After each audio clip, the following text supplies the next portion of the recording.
So the term syndromic grouping helps to facilitate diagnosis. So what does this mean actually? So it means that your corticospinal dorsal column and your spinal thalamic tracts are all anatomically segregated. Therefore, their involvement helps create really reproducible patterns. So it's more of pattern recognition talaga when it comes to spinal cord injuries or diseases. So what makes a sensory level the most important localizing sign when it comes to spinal cord lesions? So a sensory level is the band-like truncal change. It's the it's the level before the last segment where sensation is still intact. So you may notice there is a sharp transition from normal sensation to abnormal sensation below that level when you do your pinprick testing. So the presence of a sensory level would then indicate a spinal cord involvement, because you have to differentiate it from involvement of peripheral nerves, such as in peripheral neuropathy, where you cannot identify a sensory level but may present with the same pattern of paresthesias, lower extremity weakness. Okay. So this is the diagram of body landmarks and their corresponding dermatomes. This is very helpful clinically, and among some of the things that you can do rote memorization with. So important landmarks nato is gonna be C4 for the shoulder, C6 for the thumb, C7 for the finger to heaven, C for the middle finger, C8 for the pinky. Then the nipples roughly correspond to the level of T4, T5, not the level pala, spinal cord level. So we have to distinguish between the spinal cord level and the vertebral column level. So when we refer to the dermatome, we're referring to the nerve roots. So which spinal cord segment it's coming from. Okay? Umbilicus T10, take note of that. Inguinal region is L1. You also need to know that because that's where the lumbar region starts and your thoracic region ends. Your big toe L4, L5, while the small toe S1, and the genitalia and perianal region is S4, S5. Um, if you look back at this diagram, it makes it a little bit more easier to make sense of why it's like that, no? Why our big toe, the medial structures, are innervated higher up and then lower ang atong lateral structures. Okay. So where does your spinal cord begin and end? So take note, the spinal cord level is different from your vertebral column level. Your spinal cord begins at the foramen magnum as your medulla, your brainstem, exits. So it's actually one continuous structure. That's why when you cut the brainstem and you cut the spinal cord, halos pareho yung cross-section appearance nila. And your spinal cord extends up to the L1, approximately your L1 vertebral level, like here. At the end, containing the sacral region, sacral segments of your spinal cord is your conus medullaris, roughly at around L1 to L2 level of your vertebral column. Ay, na-shift siya. Ginalaw ko nga pala, sorry. And then below that is going to be the coda equina.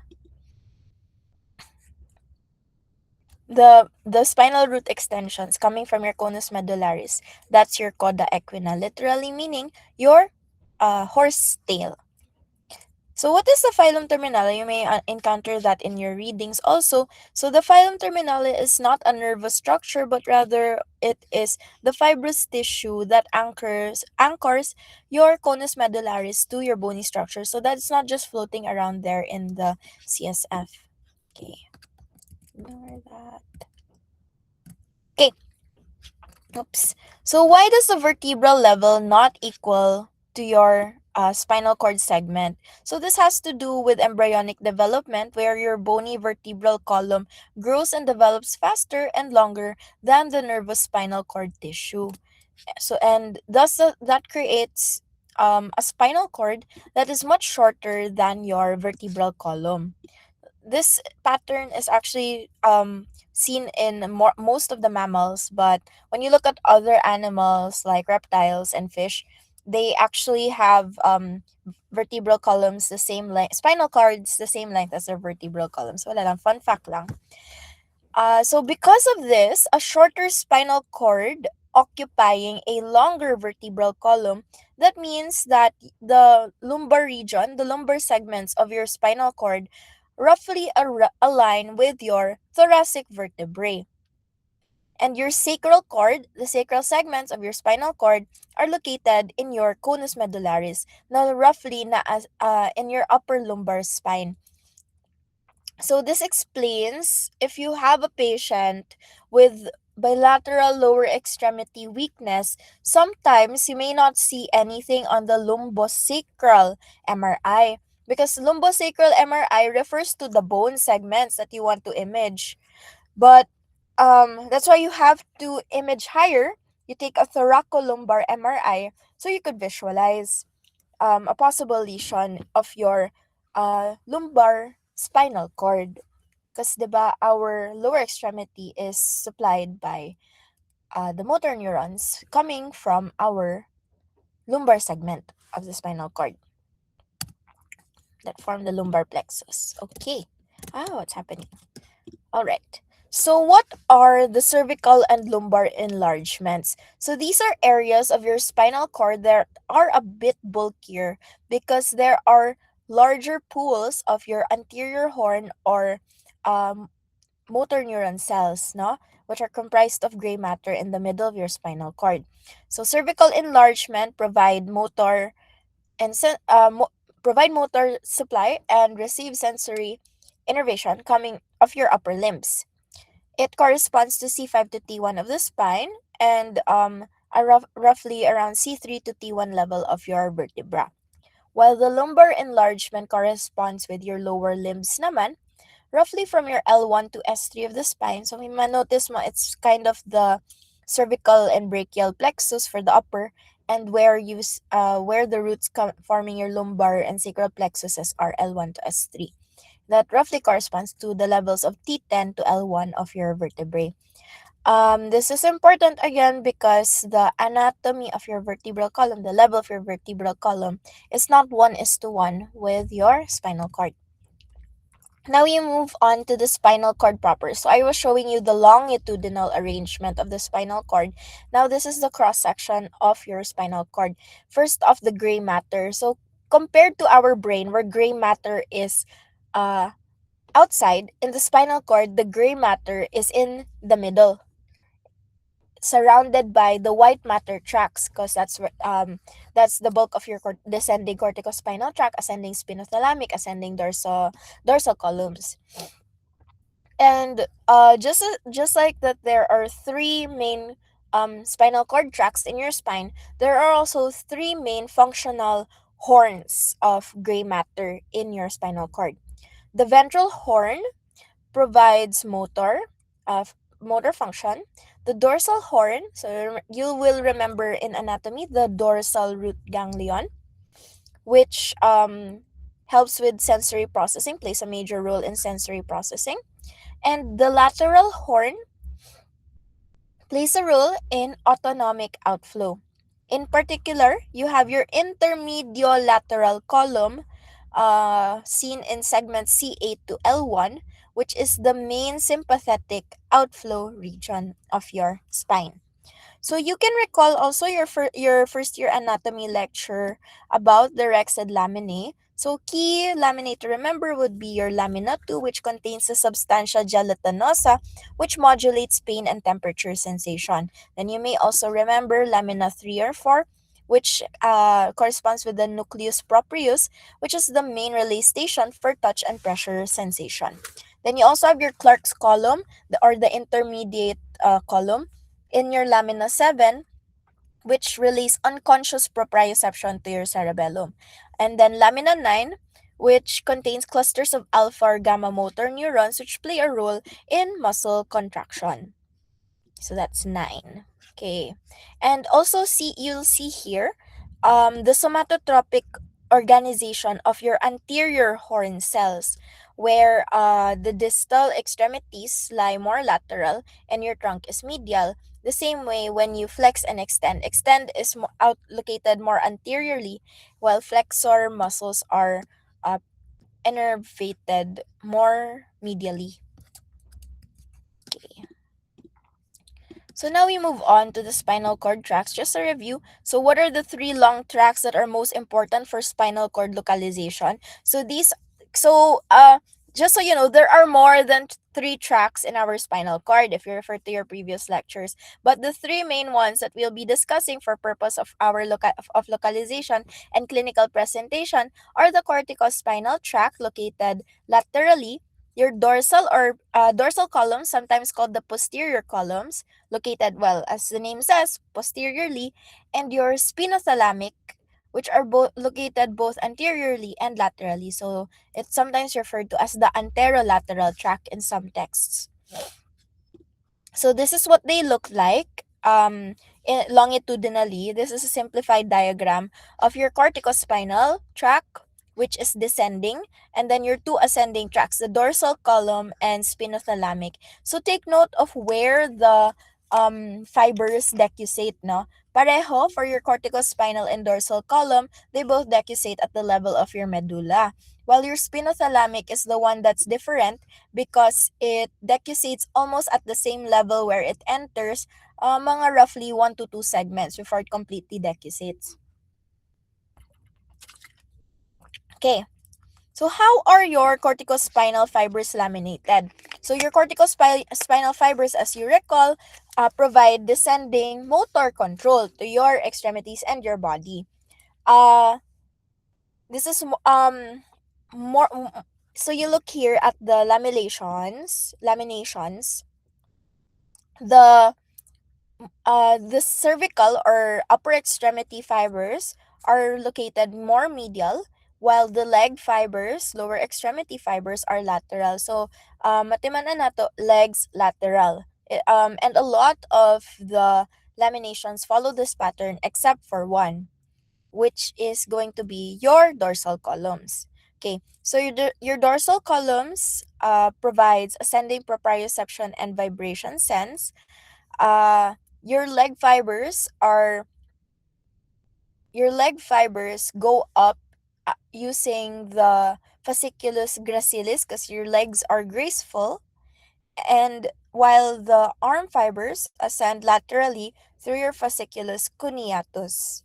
um yeah, there's a mnemonic for that somewhere, but just remember gracilis versus cuneatus. Your legs are graceful. Then So it also follows na your fasciculus cuneatus is only present at your cervical cord and above. So bale, you'll only ever see both of these dorsal columns completely uh from your cervical cord going upward. Okay. Next, and how are the spinothalamic fibers laminated? So the lamination of your spinothalamic tract is just like your corticospinal tract, where the fibers supplying the legs are located laterally, and the arms are more medial. So what does your spinothalamic tract do? It carries signals for ascending. It's an ascending tract carrying pain and temperature sensation. And again, making it different from the other two tracks is that it crosses near where it enters within 1 to 2 segments. Okay. Where do our spinothalamic fibers cross? So they cross in what we call the anterior commissure of the spinal cord. And through the Lissauer tract, they climb a little bit before they completely decussate. That's what they call within 1 to 2 segments or 1 to 2 levels from the point of entry.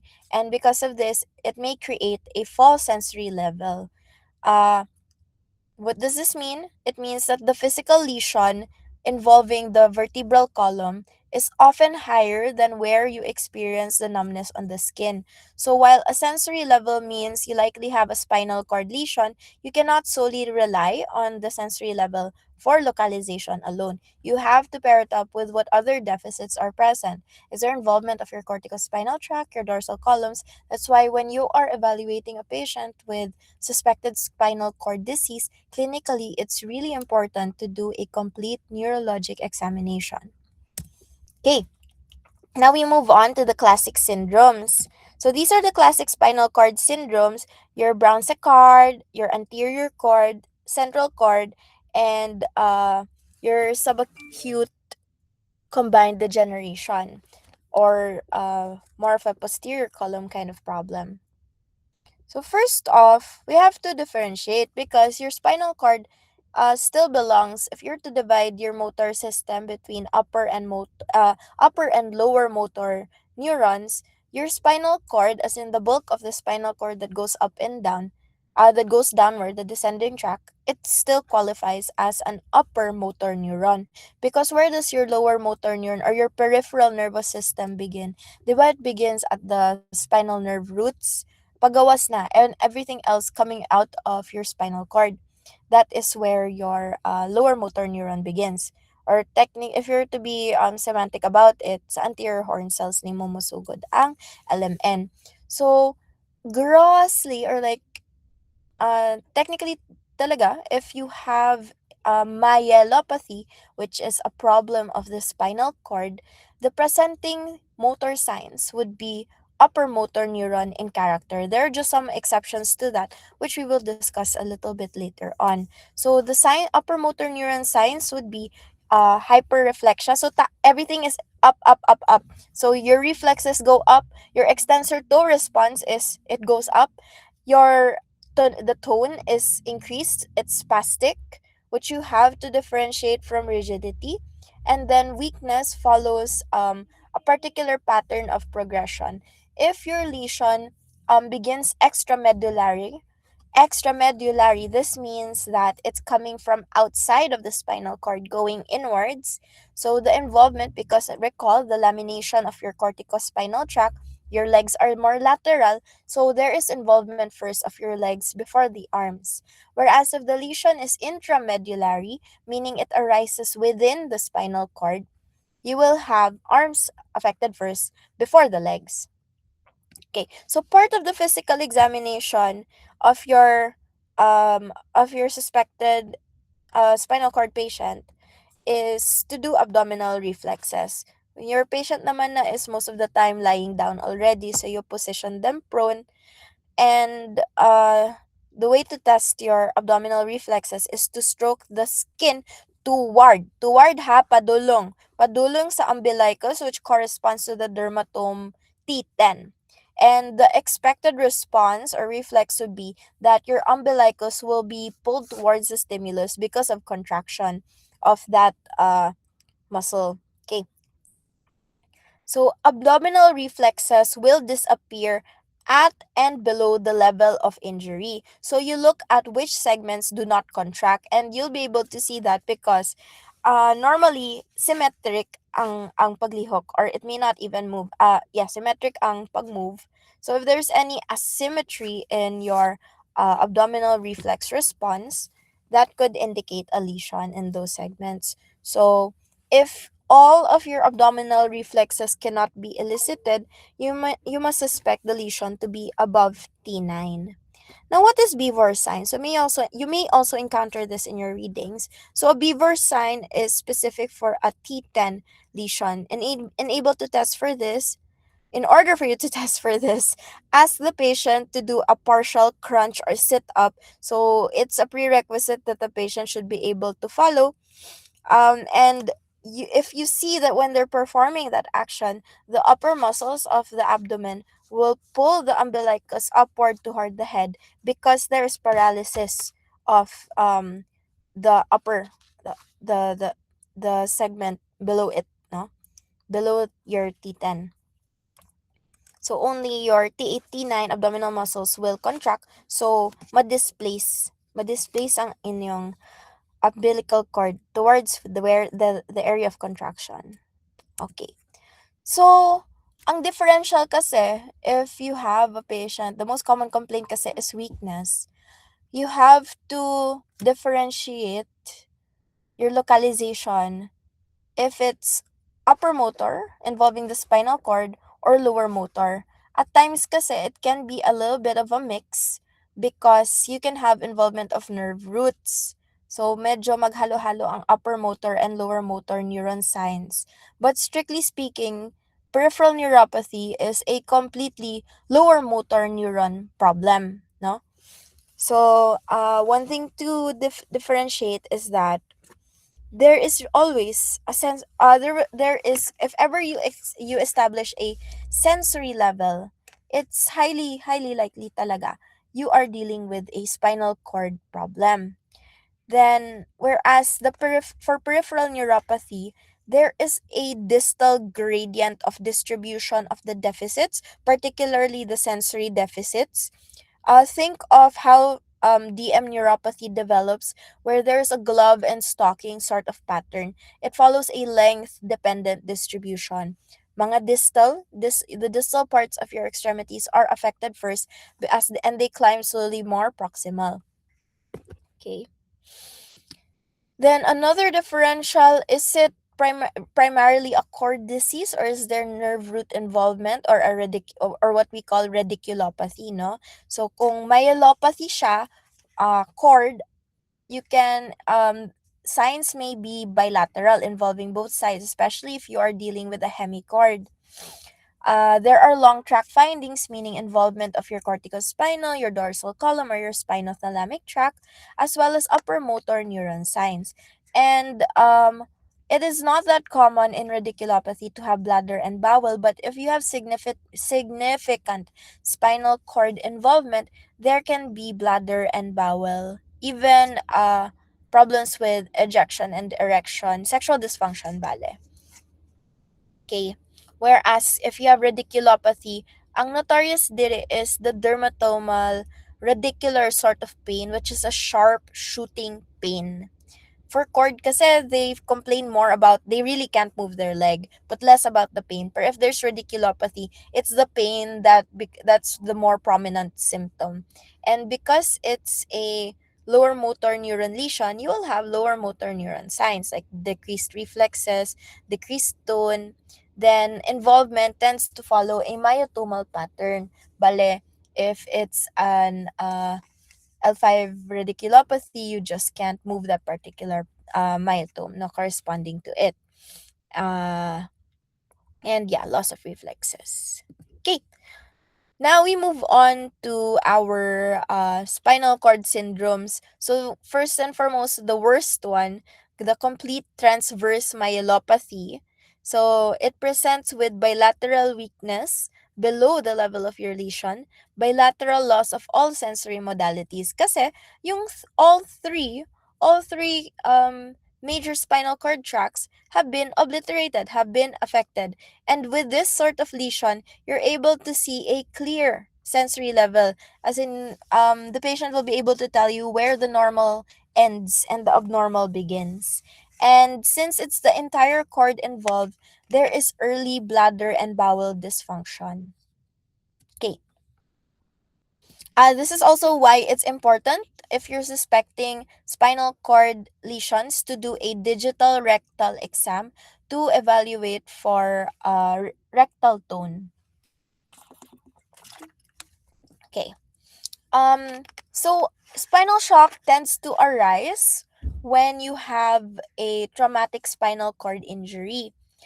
This is Spinal cord is used to describe that period, the first few hours and days after spinal cord trauma, where, kasi diba we said, if it's a spinal cord involvement, dapat we should have upper motor neuron signs. But this is the one that goes against it. Like, this is the only time na you'll have technically lower motor neuron signs, or the absence of upper motor neuron signs, despite it despite there being upper motor neuron involvement. So in the early phase of spinal shock, you have flaccid paralysis, absence of reflexes, and your bladder is atonic. Slowly over time, as the damage sets in, there's evolution of your spinal shock evolves, or it gradually resolves, no? Your Because there are reflexes that loop at the spine, uh there is it eventually regains that it eventually demonstrates the upper motor neuron signs, where you have the spasticity, hyperreflexia, and yeah, return of your reflexes. So take note, the very first reflex to return after spinal shock is your bulbocavernosus reflex, or your BCR. How do we test for the BCR? It's easier in males kasi you do a DRE, and when you pull, for a lot of times kasi naka-Foley catheter naman tong patients because they have bladder dysfunction. So if you tug a bit on the Foley catheter, and while you're doing a DRE, there should be clenching, no? There should be clenching in response to that stimulus. For the females naman, you can't do the same with the Foley catheter tug, pero you have to. It's kind of brutal pag female, eh. No, actually, it's not nice for all pala. But sa females, you have to kind of squeeze the genitalia and then observe for the same reflex response of the anal clenching. Okay. Now we move on to, what if it's just half of your cord, a hemicord syndrome, no? So that's also known as your Brown-Séquard syndrome or hemicord syndrome. It is characterized by contralateral loss of pain and temperature, ipsilateral weakness on the same side as the lesion, ipsilateral loss of vibration and proprioception. Why? Again, take note of where your lung tracts decussate. A way to remember which ones are affected, no, is the mnemonic Captain Séquard, like CAPT Séquard. Kasi contralateral in this syndrome, the only one that's contralateral is pain and temperature. All right. Uh, Brown-Séquard is characterized also by dissociated sensory loss. This occurs because your two primary sensory pathways, the dorsal columns and your lateral spinothalamic tract, cross the midline at different points in your nervous system. Again, as you remember, your dorsal columns will cross in the medulla, while your spinothalamic tract crosses near where it enters the spinal cord. So that's why contralateral ang loss of pain and temperature, because that's what your spinothalamic tract observes, and ipsilateral ang loss of proprioception. Okay. So these are the common causes of Brown-Séquard: penetrating trauma, an extramedullary tumor that's gradually growing, or unilateral demyelination, like in some uh, inflammatory causes. Now we move on to anterior cord. So that's one half. Now what about two-thirds of your spinal cord? So that's your anterior cord syndrome. It's characterized by paralysis below the level of the lesion, because laterally, in your anterior part of your spinal cord, you have your corticospinal tract and your spinothalamic tract. So both motor and sensation, pain and temperature in particular, are affected. But you will see, because the dorsal columns are spared, there is preservation of vibration and proprioception. Okay. What are the usual causes? A lot of times it's vascular, because the anterior two-thirds of your spinal cord are supplied by your anterior spinal artery. So vascular is pag magka-infarct sa anterior spinal artery. Can also be attributed to aortic pathology, having to do with the collateral vessels that also supply the spine.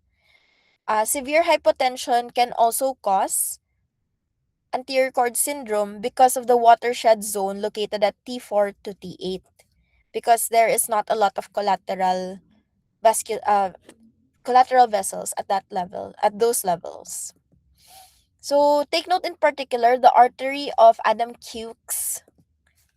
Yeah, it's aligned. Which supplies most of the lumbar enlargement and conus. So your lumbar and sacral segments of your spine. If the surgeon is performing aortic surgery, it's possible that this can be clamped, and It just takes a couple of minutes of interrupted blood flow to already cause spinal cord ischemia, no? So during after surgery post operatively, they can you'll see you might have a referral for a patient that can't move their legs or feel pain or temperature, but they're still able to the proprioception and vibration sense are intact. So that's why it's important you always test all three. Check for motor strength, check for pain or pinprick sensation, and check for proprioception or position sense. Kasi pwede to ma-miss eh. Pwede masabi, baka maybe it's because of the anesthesia. Maybe anesthesia effect, but then always consider if everything else is gone but you still have vibration position sense, suspect anterior cord syndrome because of the uh, preceding event. Baka na-clamp, baka nasagi yung anterior spinal artery or your artery of Adam Hughes.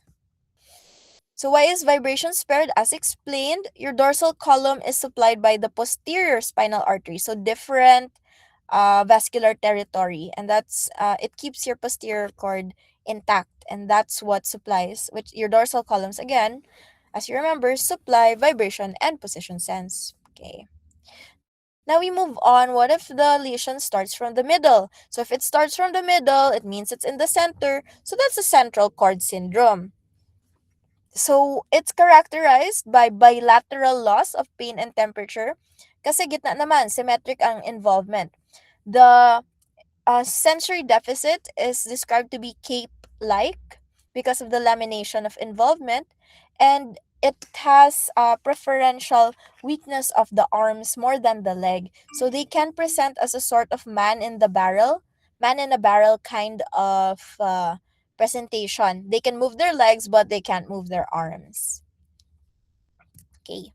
So why does it affect the arms first? So because of central canal expansion, the more medially located fibers innervating your arms, the medial fibers of your corticospinal tract, again, legs lateral, arms medial.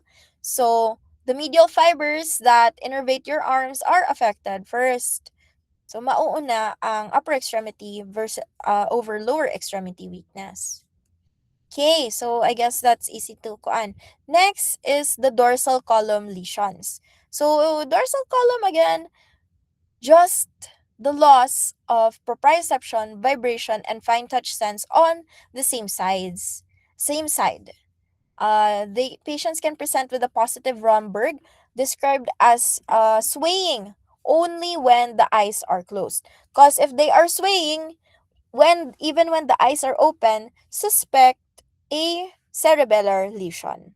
And there's a bit of overlap kasi with proprioception because it's not only your dorsal columns, your cerebellum also has an integrative role in positioning your body in space kasi. So you have to differentiate the ataxia from being cerebellar or from being sensory. Sensory ataxia means that you have difficulty placing yourself in space, maintaining that sort of balance because the receptors for where you are in space is damaged. It's a problem of your dorsal columns. Ang imong sensor is not calibrated, kumbaga. Versus if it was a cerebellar lesion,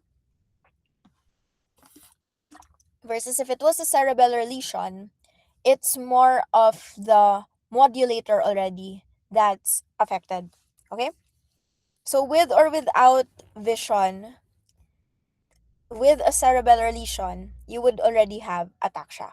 Pero pag sensory ataxia, because there's also visual input that helps orient you in space kasi, uh, it sort of minimizes the swaying, the sensory ataxia. It's more prominent pag nakasara na yung mata. This is quite common. You can hear a lot about this posterior column involvement, loss of proprioception and sensory ataxia in peripheral neuropathy from diabetic patients. They say when they're walking na the lights are on, medyo okay, but they have a really hard time finding and walking in the dark. It's because they've already lost proprioceptive sense in their legs. Yeah.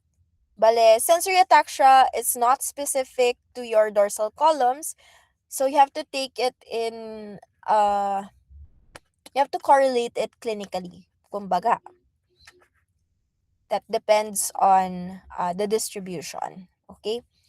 And the presence of other upper motor neuron signs. Sige.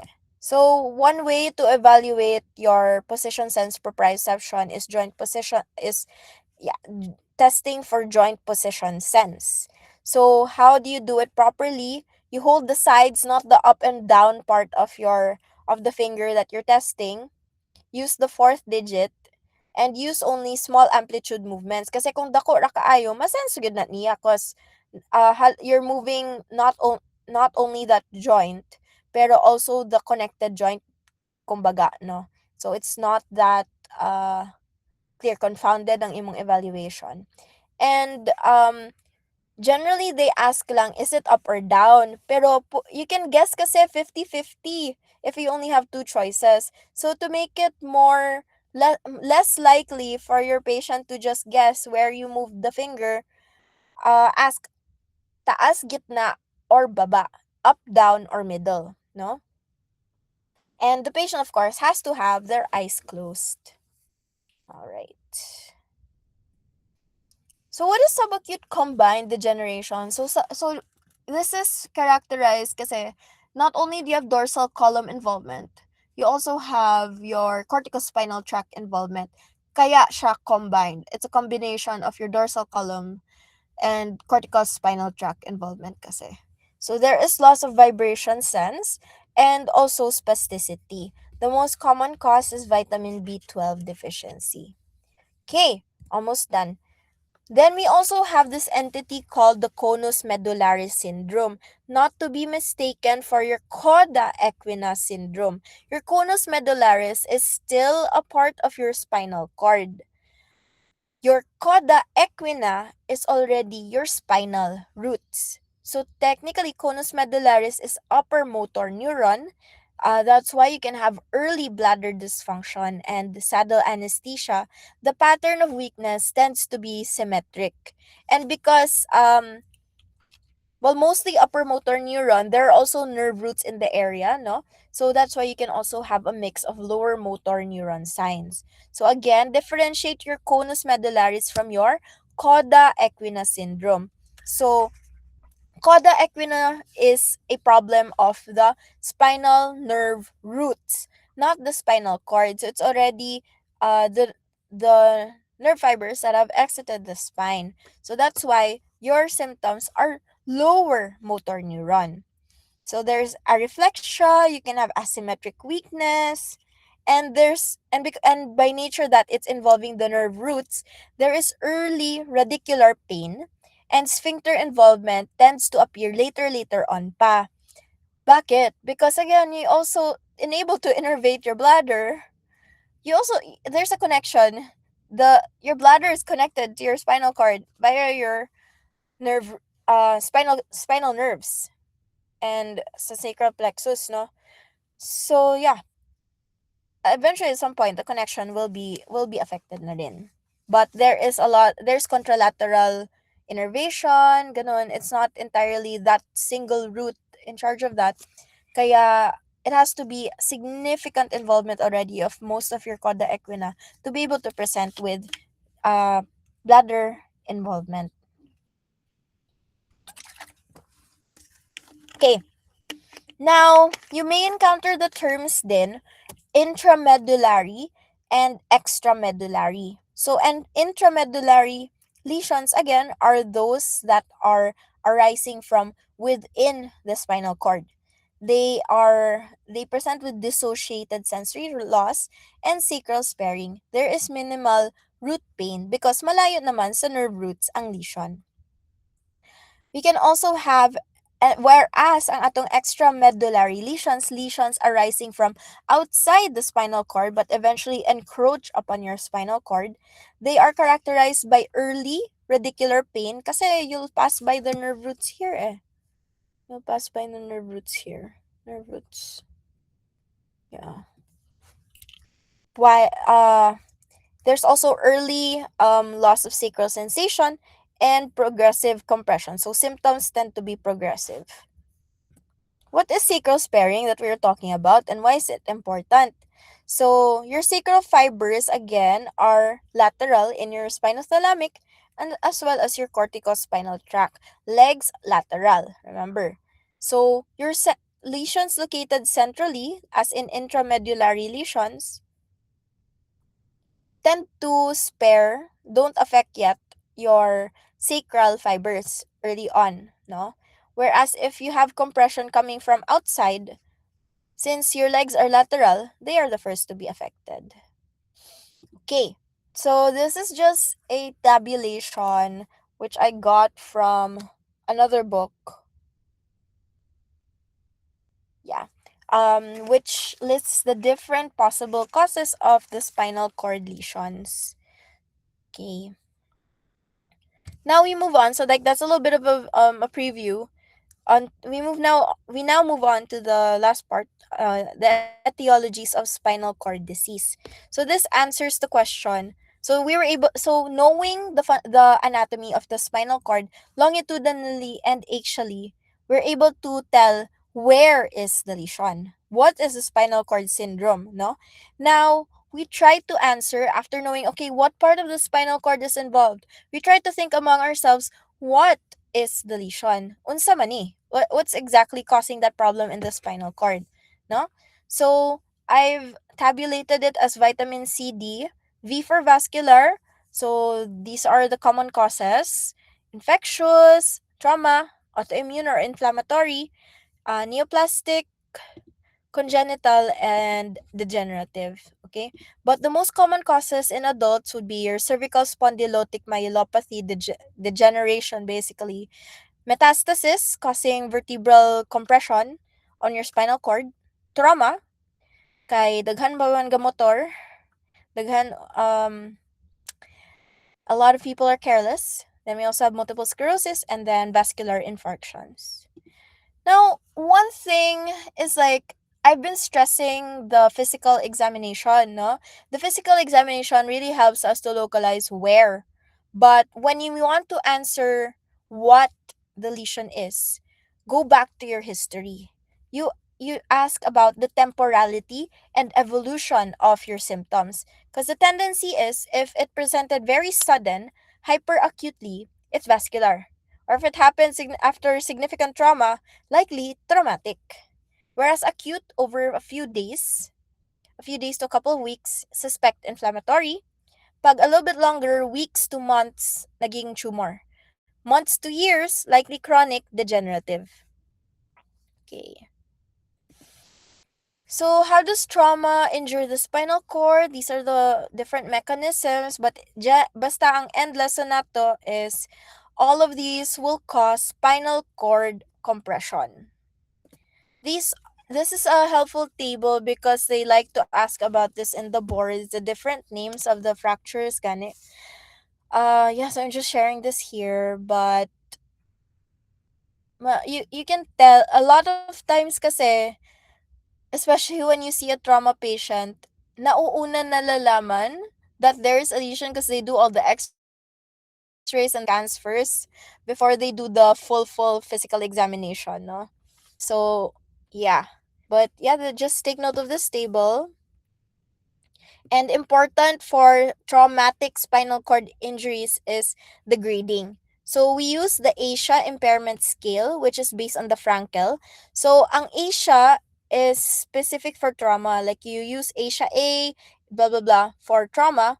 But if it's non-traumatic, let's say degenerative disc disease or degenerative disc disease, slip disc and ana, causing the deficits or osteoporosis and then pathologic fracture, we use the Frankel scale, but they're generally referring to the same, they follow the same classifications. So, Asia A is complete. This is the worst because wala, everything is gone. You don't have sensory or motor function below the level of the lesion, including sacral segments.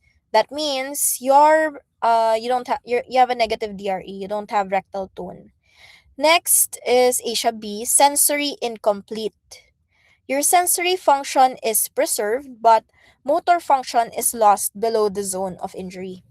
Then you have two motor incomplete. The first grade is motor function is reduced in more than half of the key muscles below the level of the lesion, and this causes the patient to be unable to walk.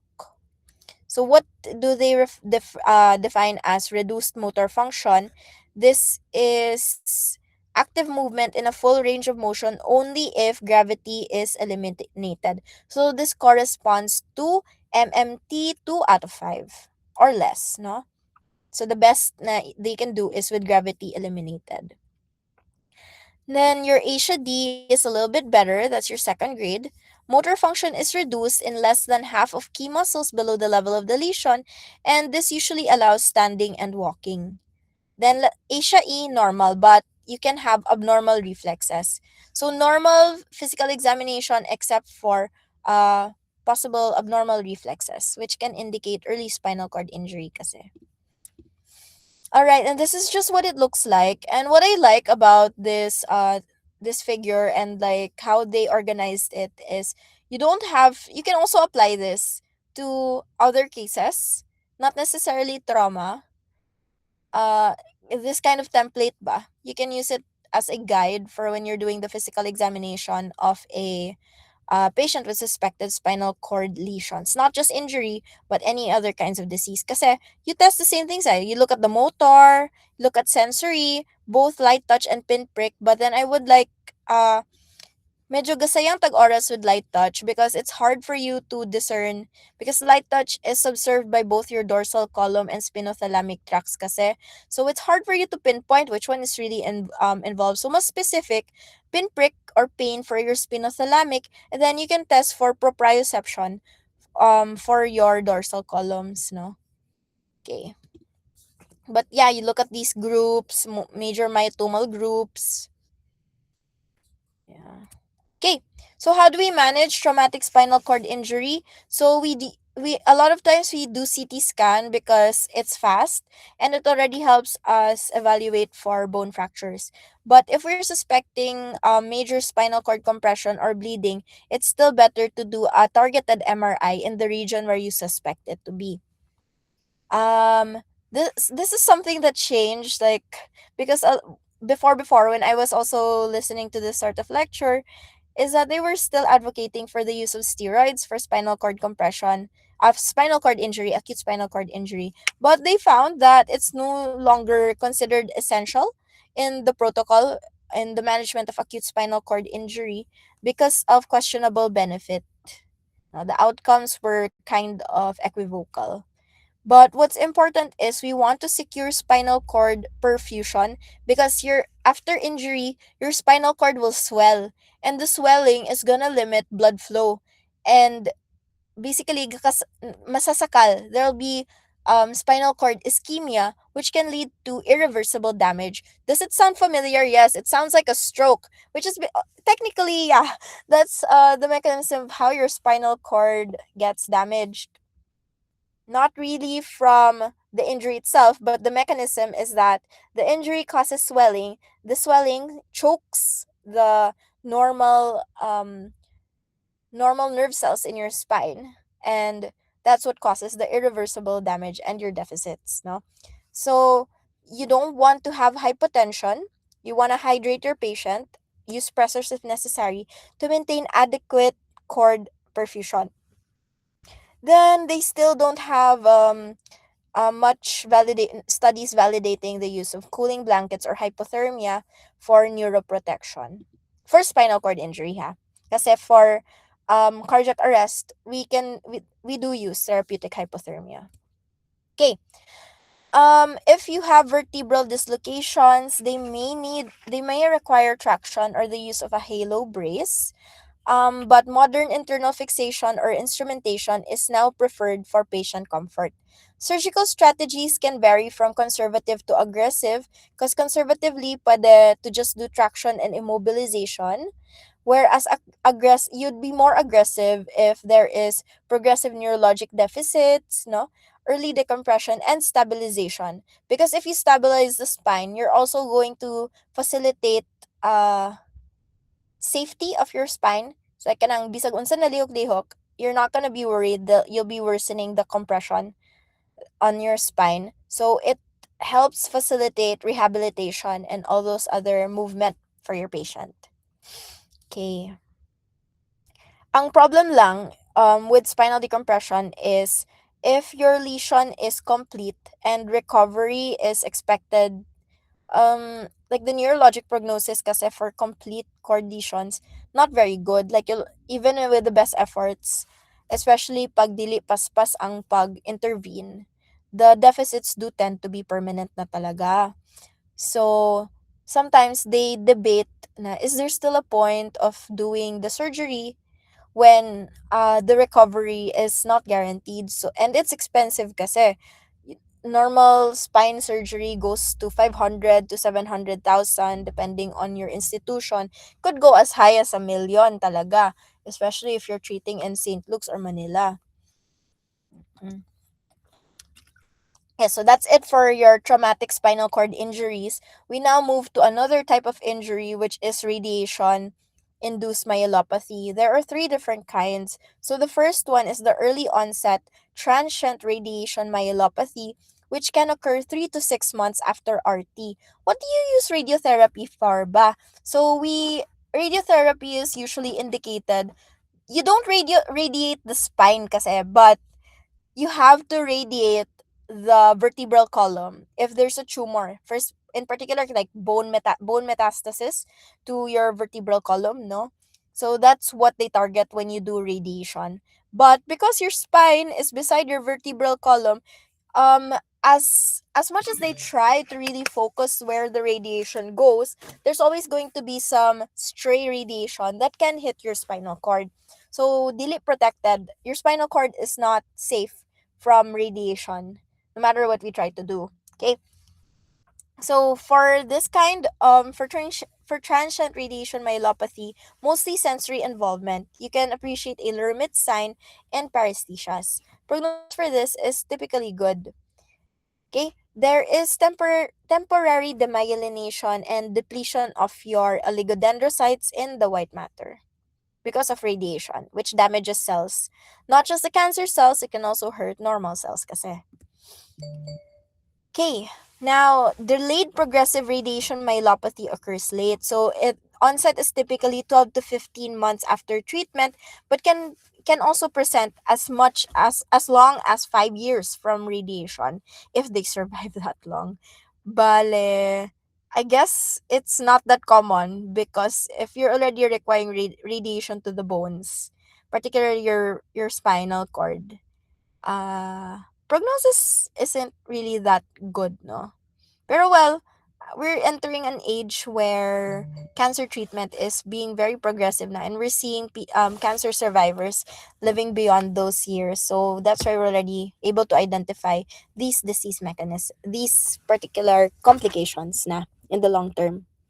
Okay. So it presents similar. So but the onset is insidious. It's still numbness and tingling una before progressing to weakness. When this happens, it's typically permanent already. When you do MRI, you'll see cord swelling, T2 hyperintensity, no, because that's edema, multiple segments, often corresponding to where they targeted the radiation the first time around. On pathology, that's what you find. Okay. Then this is the last kind, a rare kind, delayed amyotrophy relating to radiation, no? The involvement though is lower motor neuron because it hits your anterior horn cells within the radiated zone. Prognosis for this is also poor, often fatal within a year of onset. So the signs for this are lower motor neuron because it hits your anterior horn cells.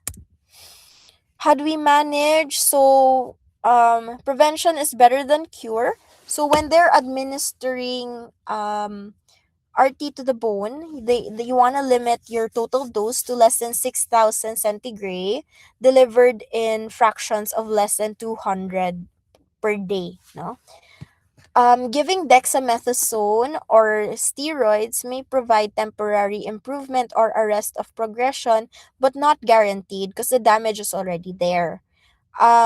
Before they were exploring the use of hyperbaric oxygen and heparin, but there's a lack of studies validating their use.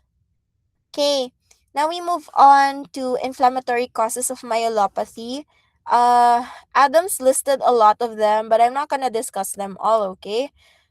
Let's just focus on the major ones. Acute viral myelitis. Ang common viruses implicated are your poliovirus, enterovirus, West Nile virus, and herpes zoster.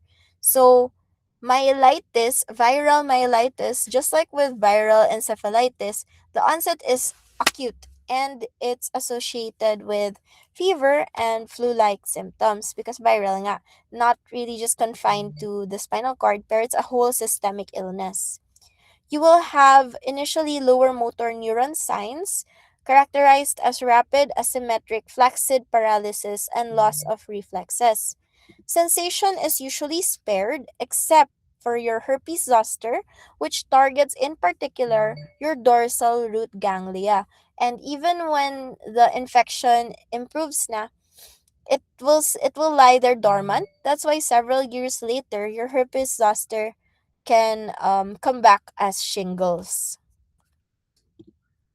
Okay. So next is our HIV associated vacuolar myelopathy. This can co-occur with other infections associated with HIV AIDS, like your CMV or toxoplasmosis.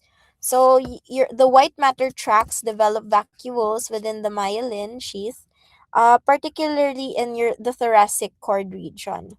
This presents with progressive leg weakness and sensory ataxia. So thoracic kasi, so thoracic going downward, that's your legs. It tends to spare your arms. And late stage symptoms will include bladder and bowel dysfunction. The type of semiology, it can look like subacute combined degeneration of your, like in vitamin B12 deficiency, but when you test for your B12 levels, it's normal. So treating the HIV virus itself with your antiretroviral therapy may have little effect. So the focus of management becomes supportive na lang. Supportive for the weakness, supportive for the spasticity, for the bladder and bowel dysfunction. So rehab plays a strong role here as well as our anti-spasticity medications like baclofen, Botox injections, etc. Then we also encounter this entity called tropical spastic paraparesis. Honestly, I've never had a case of this before. Because I guess it's not endemic to our country. So endemic lang siya to the Caribbean, South America, southern Japan. It's characterized as a slowly progressive bilateral leg spasticity and paraparesis with upper motor neuron signs. And early involvement of the bladder is quite common. Sensory wise, there can also be involvement presenting with mild loss of vibration and position sense. If you do an MRI, it's gonna show non-specific atrophy of your spinal cord.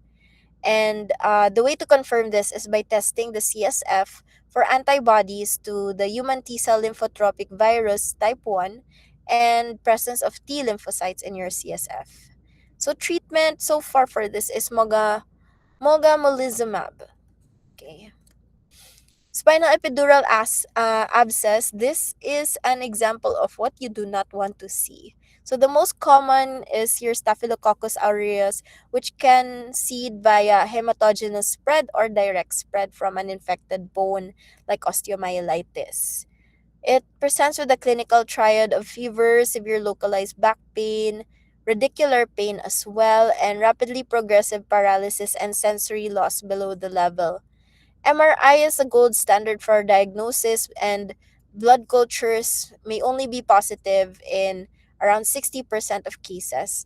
And this is one of your spinal cord emergencies requiring urgent surgical drainage and use of long term antibiotics. patient can die from this. Okay. Next is sarcoid myelitis. We don't really have this here in the Philippines, so I'll let you read this on your own because what we do have here in the Philippines is Pott's disease or spinal TB. Okay, so TB infects the vertebral bodies. That's your TB osteomyelitis, causing collapse and the gibbous deformity. The presentation is like that of a transverse myelopathy because it can completely hit the cord because of the compression from the vertebral column. So the treatment is HRZE, long-term anti-TB medication, and external bracing to help immobilize the spine.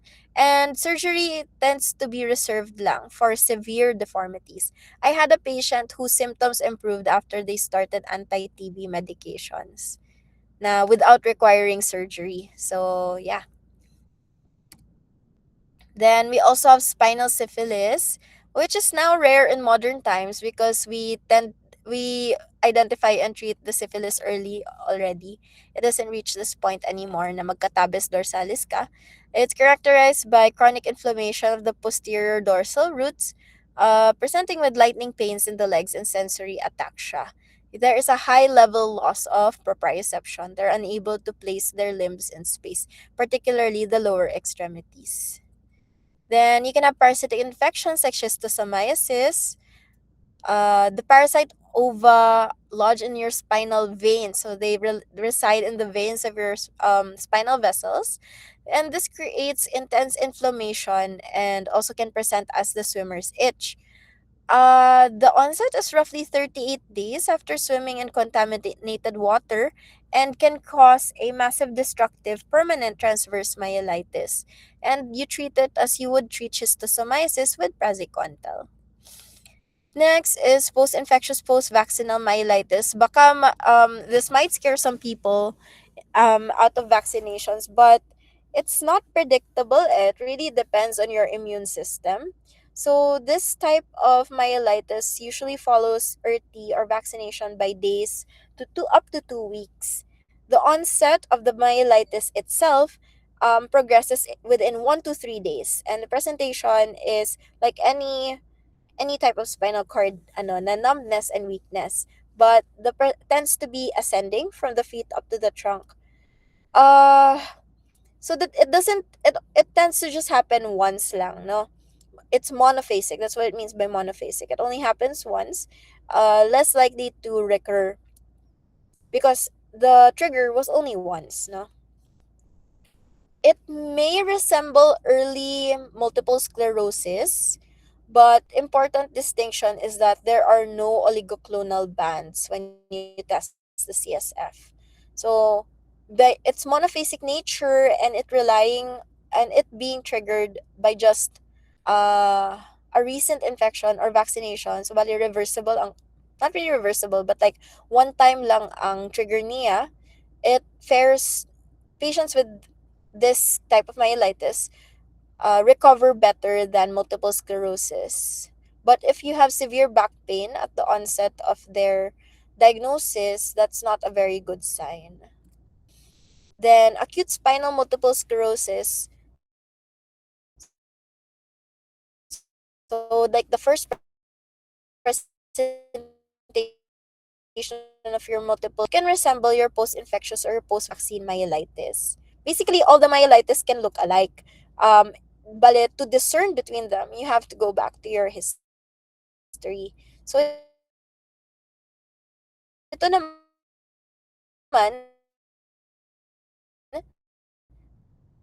the evolution of symptoms are more slowly, and the pattern is putol-putol.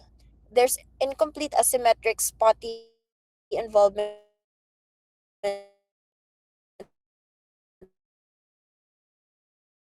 of your spinal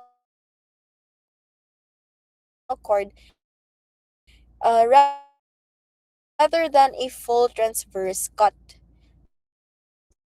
So, in particular, if you hear this buzzword, oligoclonal bands, expect a similar appearance if fulfilled with dissemination time, Disney, possible lesions in the brain, but they're not symptomatic or active at all.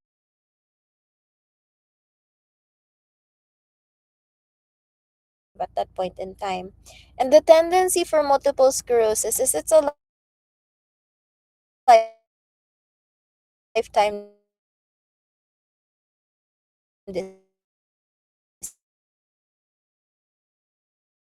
disease without any effect, you're just disease. So your multiple sclerosis is a demyelinating disease, same as your NMOSD.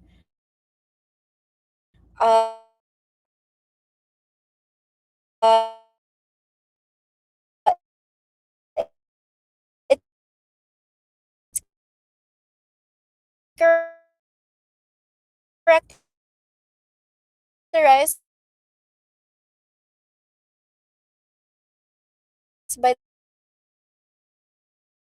the presence of anti-AQP4 there's a so it targets clinical features are a longitudinally extensive lesion on your MRI.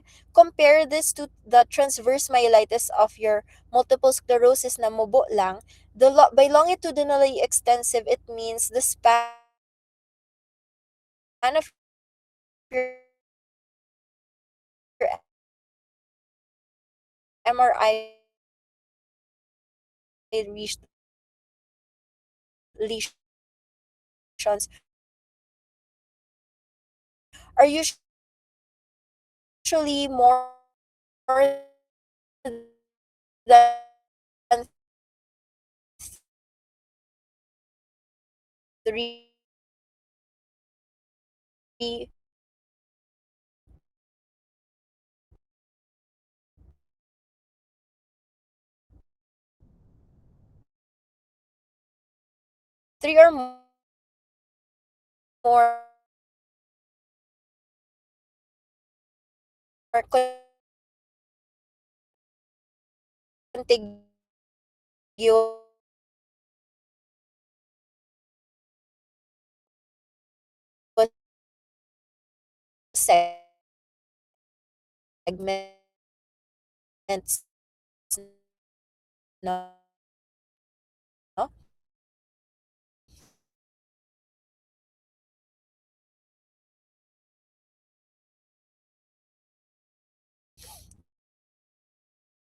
Good afternoon po, Doc. Nawawala po kayo, Doc. Okay na po, Doc.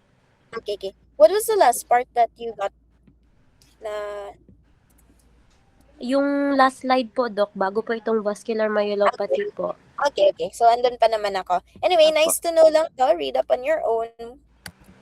We now move on to vascular myelopathy. So, vascular causes really do happen to be sudden in onset. The presentation tends to involve severe back pain and an anterior cord pattern because the most commonly implicated vessel is your anterior spinal artery. And there is rapid progression because it is ischemic. So these are the vascular causes of spinal cord disease. Just read that. But you'll see the most common is your arterial infarction of your anterior spinal artery, where your other arteries can also be affected. Okay, so I've already talked about the anterior spinal artery infarction and anterior cord syndrome earlier. So we're going to discuss now the dural arteriovenous fistula. So this is the most common spinal vascular formation and is commonly seen in middle-aged or elderly men, not so much in females, pero may male predisposition siya. It presents as a progressive congestive type of myelopathy where high pressure arterial blood is backed up into your spinal veins, which causes cord edema and chronic ischemia of your spinal cord. The symptoms tend to become worse when the patient does exercise or straining valsalva due to the increase in venous pressure. So this is just a figure demonstrating the difference of a arteriovenous fistula from an arteriovenous malformation. So we move on to the other entity to differentiate it from your AVM or your arteriovenous malformation. So it doesn't only happen in your spine, it also can happen in your brain, no? But we're talking about the spinal arteriovenous malformation. It can be intramedullary or extramedullary. It there is the flow of blood is higher than your AV fistula. Thus, it carries a higher risk of hemorrhage, causing hematomyelina or vessel thrombosis. If you do an MRI, it can show swelling of your cord as well as flow voids. But the gold standard for diagnosing and working up your AVM is to do selective spinal angiography. So this is the one that requires a cath lab, no? And they're going to inject dye. It's kind of like how they do a coronary angiogram, pericani, for your spine. They put the camera, they put the X-ray, the fluoroscope against the spine where you suspect the lesion to be, and it's used to map the feeding vessels, the feeding arteries, for to guide treatment para sa ablation of your AVMAL. The treatment is surgical. So we can also have cavernous malformations. So these are the smaller than your AV mass. Your cavernomas are smaller than your AV malformations.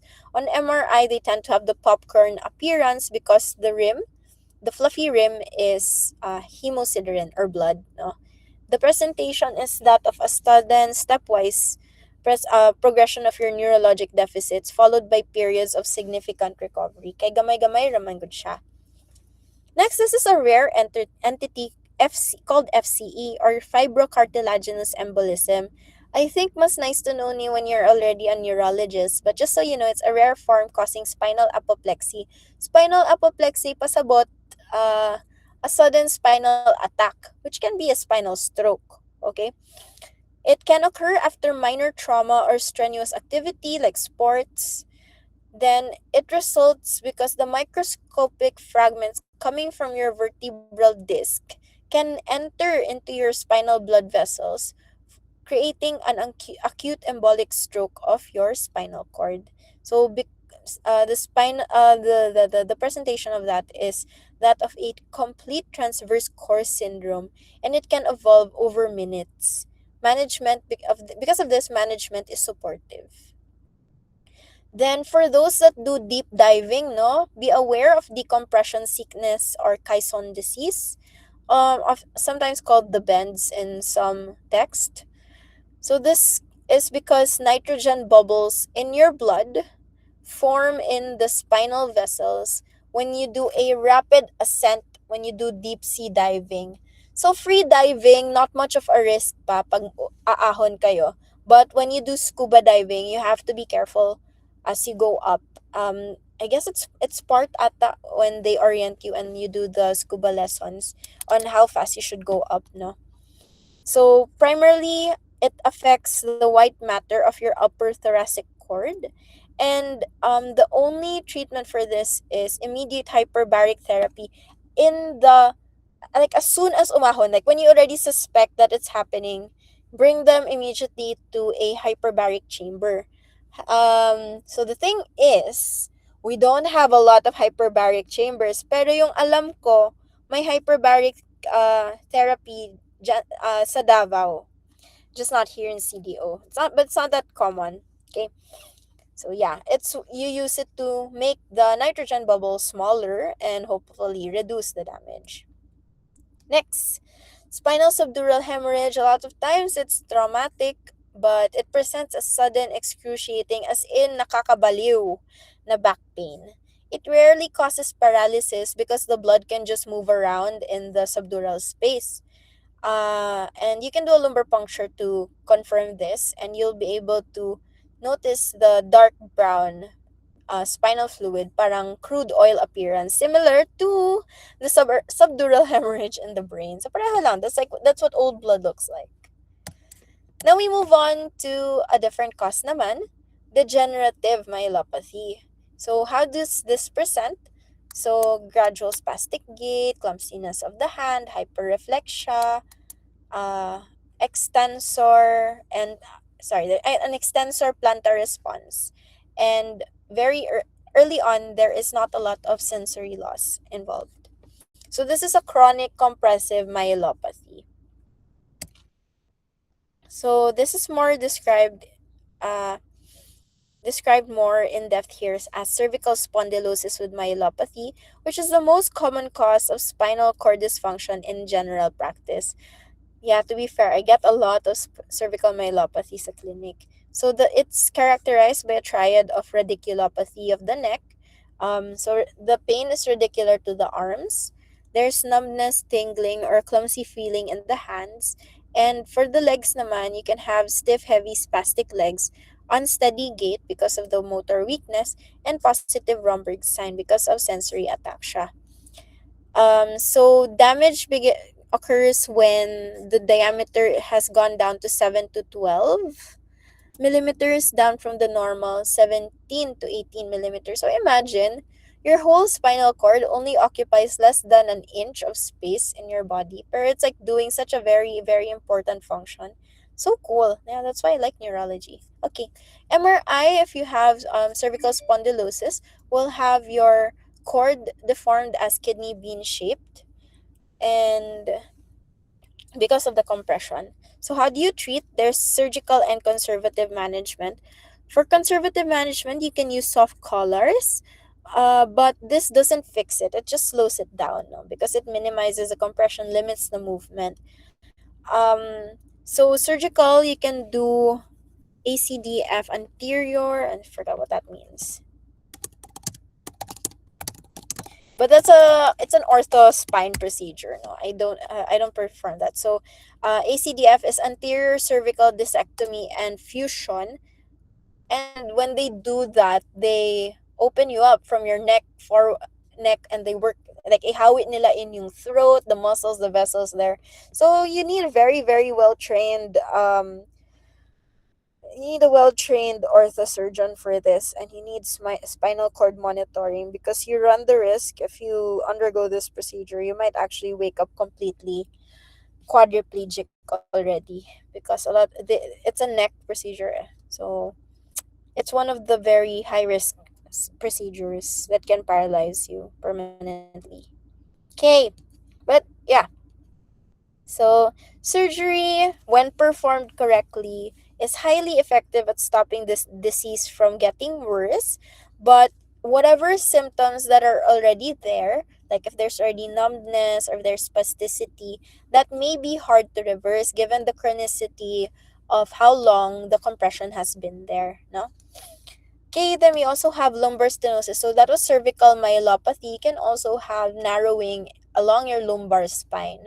So this is narrowing of the spinal canal in your lower back, corresponding to vertebral L3 to L5. And this compresses, so again, vertebral level L3, L5, not spinal level, ha? So at that level, this is already below where your spinal cord ends. So ang nabili na lang are your spinal nerve roots descending as your cauda equina. Um, a common symptom here is what they describe as neurogenic claudication, which is pain, numbness, or weakness that is triggered by prolonged standing or walking and relieved by sitting or leaning forward. Uh, this is why like some of them, like lalo na mga senior citizens, they prefer to when gusto nila that they're pushing something in front of them like a shopping cart, or like they have a cane in front, because doing that helps the pain. Okay, then we also have this entity called ankylosing spondylitis, which is a chronic inflammatory disease that the chronic inflammation causes your vertebral column to fuse. So in X-ray, you have a bamboo-like spine. Because of this, it's quite brittle and is very prone to fractures resulting from minor trauma. Because of that, of its location in the lumbar spine, it can cause an atypical kind of cauda equina syndrome where the dural sac dilates instead of narrows, and it can create permanent bladder and sensory issues. Then we also have rheumatoid arthritis of the spine, which can predispose to atlantoaxial subluxation, which can basically decapitate you, internally decapitate you. Read up on that in your own time. Then we also have, this is a common entity, ossification of the posterior longitudinal ligament, or your OPLL. So the ligament, your posterior longitudinal ligament, ossifies or calcifies, no? So it becomes hyperdense when you do a CT scan. Uh, because of this, so it's an extra mass effect and it's pushing on your spinal cord in the spinal canal. It can cause slow progressive cord compression, similar to your spondylosis. And management is surgical. Then just read up on your Hirayama disease and other causes, no? Then these are your congenital anomalies at the craniocervical junction. Just read up on that na lang. But just know that these are possible causes. Then these are for our nutritional and toxic myelopathies.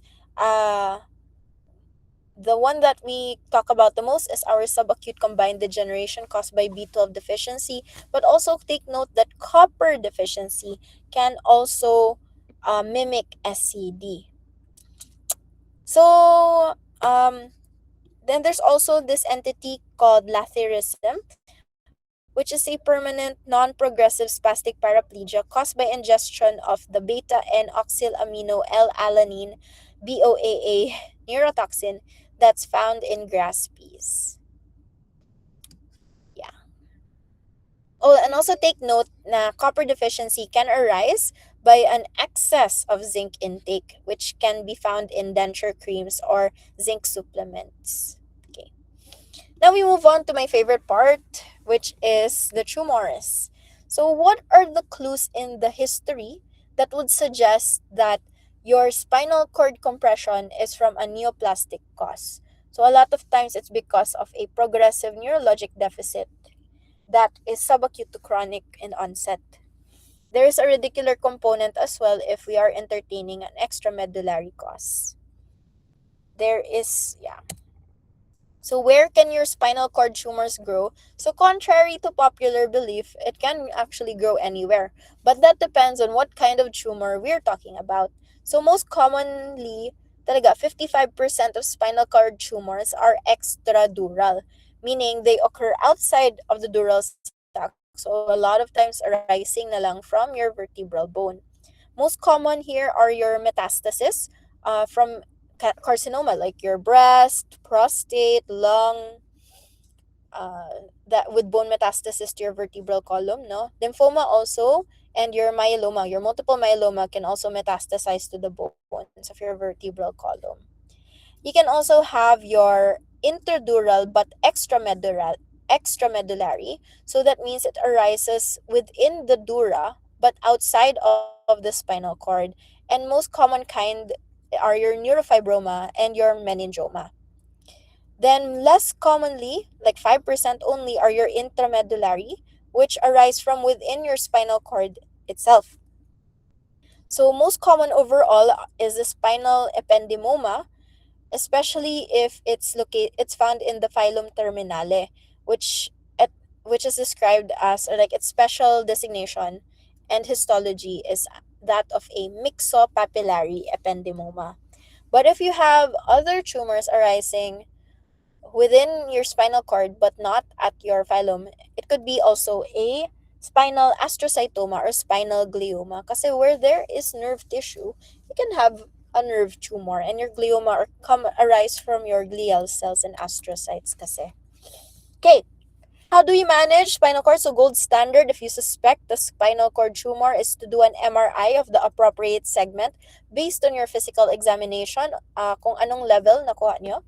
And differentials lang because these can mimic a spinal cord tumor because of the cord edema that can be present and the mass effect, no? So it could be mistaken for sarcoidosis, transverse myelitis, dural AV fistula, dural AVM, cervical spondylosis, herniated thoracic discs. Um, Also not listed here is it could also look like Pott's disease. So treatment is a lot of times surgical or at least do a biopsy so you could identify the kind of tumor and then do definitive radiation and or chemotherapy.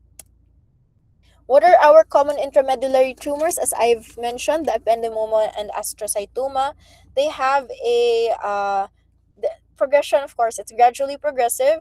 There is dissociated sensory loss and sacral sparing. Okay. Then the most common extramedullary tumors are your meningioma and neurofibromas I've discussed. They can present with early radicular pain because the tumor can also hit your nerve roots as they exit or enter their spinal cord. And again, there's progressive cord compression given the nature of your neoplasms to be gradually growing. Okay, so this is just to differentiate the characteristics clinical presentation of your intramedullary and extramedullary tumors. So, yeah. So just think about it in how you would visualize the spinal cord, where the tumor is coming from, and what structures it's passing through. No? Okay. So these are just examples of lesions that arise extradural, intradural, intramedullary, as well as the non-neoplastic causes also. Okay.